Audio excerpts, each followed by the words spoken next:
Here's a segment of The Fire Next Time by James Baldwin.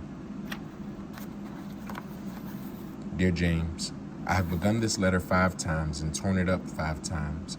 I keep seeing your face, which is also the face of your father and my brother. Like him, you are tough, dark, vulnerable, moody, with a very definite tendency to sound truculent because you want no one to think you are soft.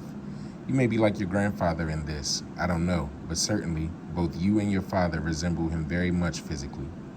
Well, he is dead, he never saw you, and he had a terrible life.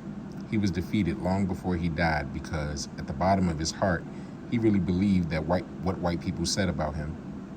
This is one of the reasons that he became so holy. I am sure that your father has told you something about all that. Neither you nor your father exhibit any tendency towards holiness. You really are of another era. Part of what happened when the Negro left the land and came into what the late E. Franklin Frazier called the cities of destruction. You can only be destroyed by believing that you really are what the white world calls a nigger. I tell you this because I love you, and please don't you ever forget it.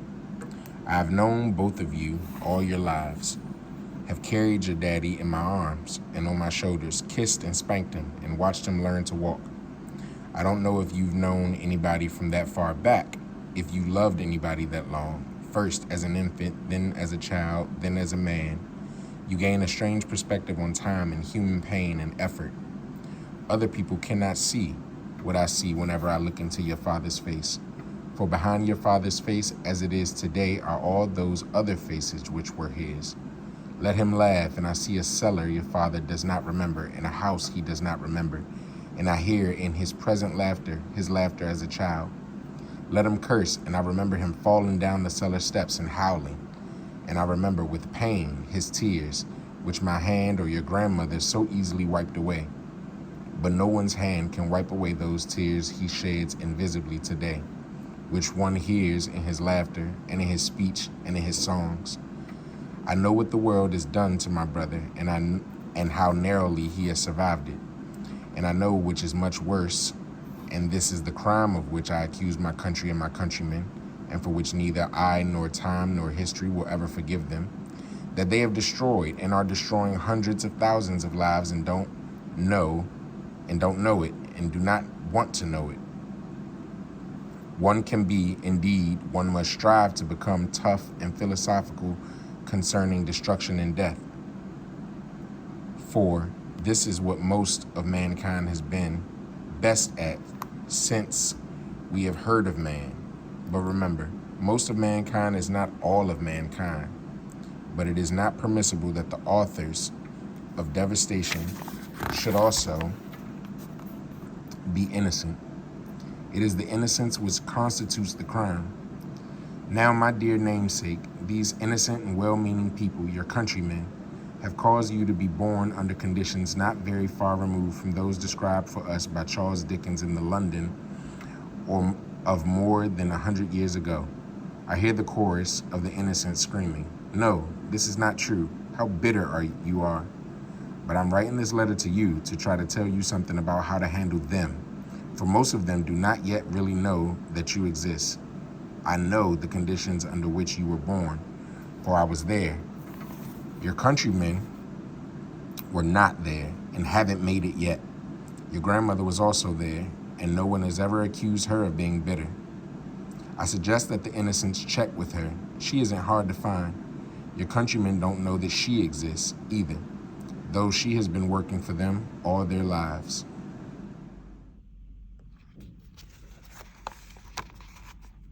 Well, you were born, here you came, something like 15 years ago, and though your father and mother and grandmother, looking about the streets through which they were carrying you, staring at the walls into which they brought you, had every reason to be heavy-hearted, yet they were not. For here you were, Big James, named for me. You were a big baby. I was not. Here you were, to be loved.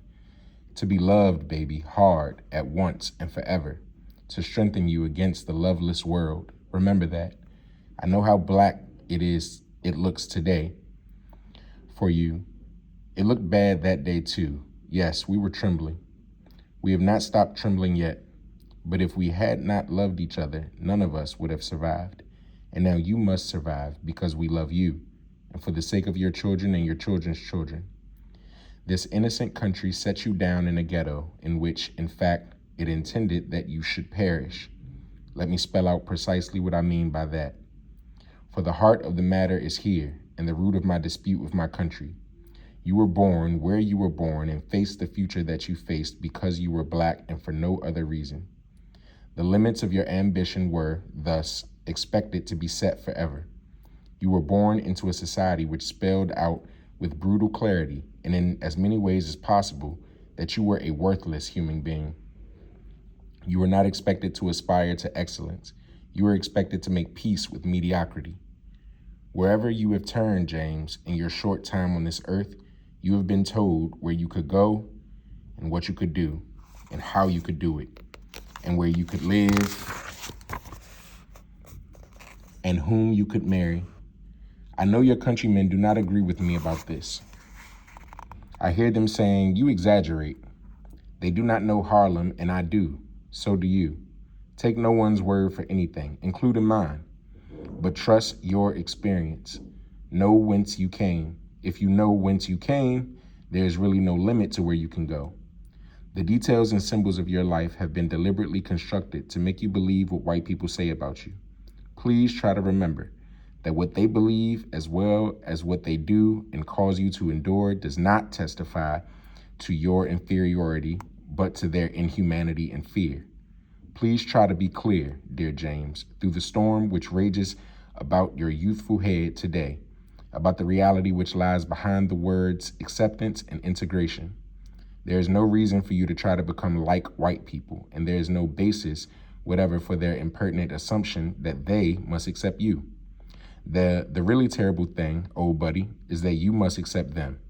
And I mean that very seriously. You must accept them and accept them with love. For these innocent people have no other hope. They are in effect still trapped in a history which they do not understand. And until they understand it, they cannot be released from it. They have had to believe for many years and for innumerable reasons that black men are inferior to white men. Many of them, indeed, know better. But as you will discover, people find it very difficult to act on what they know. To act is to be committed, and to be committed is to be in danger. In this case, the danger, in the minds of most white Americans, is the loss of their identity. Try to imagine how you would feel if you woke up one morning to find the sun shining and all the stars aflame. You would be frightened because it is out of order of nature. Any upheaval in the universe is terrifying because it so profoundly attacks one's sense of one's own reality. Well, the black man has functioned in the white man's world as a fixed star, as an immovable pillar. And as he moves out of his place, heaven and earth are shaken to their foundations. You, don't be afraid. I said that it was intended that you should perish in the ghetto, perish by never being allowed to go behind the white man's definitions, by never being allowed to spell your proper name.